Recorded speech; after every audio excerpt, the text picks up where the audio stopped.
Bonjour et bienvenue sur cette nouvelle pastille spirituelle qui a pour thème aujourd'hui est-ce possible qu'une tierce personne puisse vous refermer le troisième œil?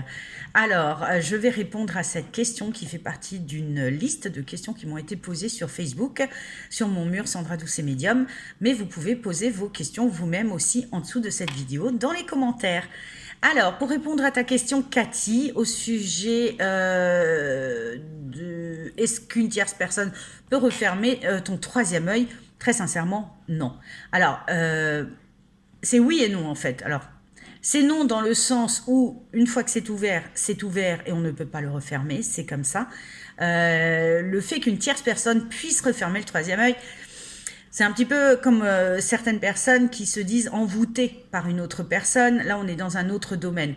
Il m'est arrivé d'avoir des gens qui m'ont dit, voilà, j'ai croisé tel ou tel marabout, tel ou tel sorcier. Alors, je dis ces noms-là parce que c'était pas des médiums qui sont allés consulter.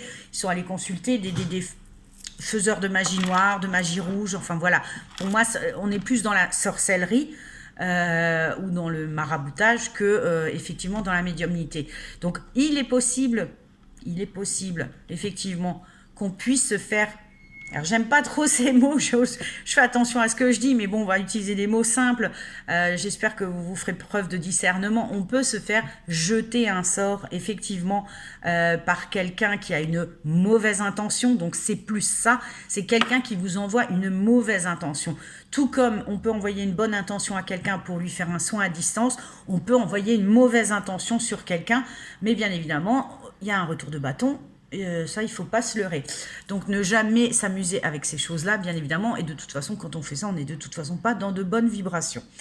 Donc, est-ce que c'est possible? Oui, on peut donc vous envoyer cette mauvaise intention de faire en sorte. Moi, ça m'est arrivé pendant une séance publique au mois d'avril. Voilà, j'avais tellement de mauvaises intentions sur moi qu'effectivement, j'en ai perdu mes moyens.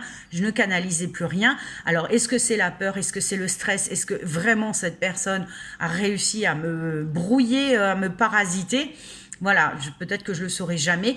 Toujours est-il que oui, c'est possible. Mais si vous êtes dans de bonnes conditions, si vous ne faites pas attention à ce qu'on dit de vous, si vous ne faites pas attention à ce qu'on peut penser de vous et que vous êtes vraiment en accord avec vous-même, vous pensez à vous mettre dans une bulle de protection chaque jour quand vous sortez, quand vous allez, enfin voilà, dans votre quotidien, il faudrait que ça devienne un rituel pour tout le monde tous les jours.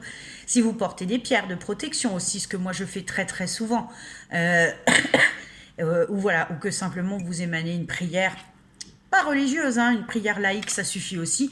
Voilà, pour toujours vous mettre dans de bonnes vibrations. N'oubliez pas, on a beau être dans notre quotidien, dans notre vie terrestre et dans notre routine, les énergies sont tout autour de nous, nous sommes énergie. Donc voilà, une mauvaise intention qu'on peut envoyer comme ça au volant de sa voiture en étant énervé contre quelqu'un, au supermarché devant la personne qui est devant nous. Voilà, des mauvaises intentions, on en a tout le temps, sans le faire exprès ou intentionnellement. Donc toujours se protéger. C'est la règle de base. Et comme dit, qu'une tierce personne vous referme le troisième œil, un bon nettoyage énergétique, ça veut dire, comme on appelle ça vulgairement avec Yana, un dégagement, un nettoyage énergétique, voilà, devrait faire du bien et faire en sorte que toutes les choses rentrent dans l'ordre. D'accord? Voilà. Donc j'espère avoir répondu à ta question, Cathy. Et je vous remercie d'avoir pris le temps d'écouter ma réponse. Je vous rappelle que vous pouvez laisser vos questions en commentaire ici ou sur ma page Facebook. Je vous remercie pour votre attention et je vous dis à très vite pour une nouvelle pastille spirituelle.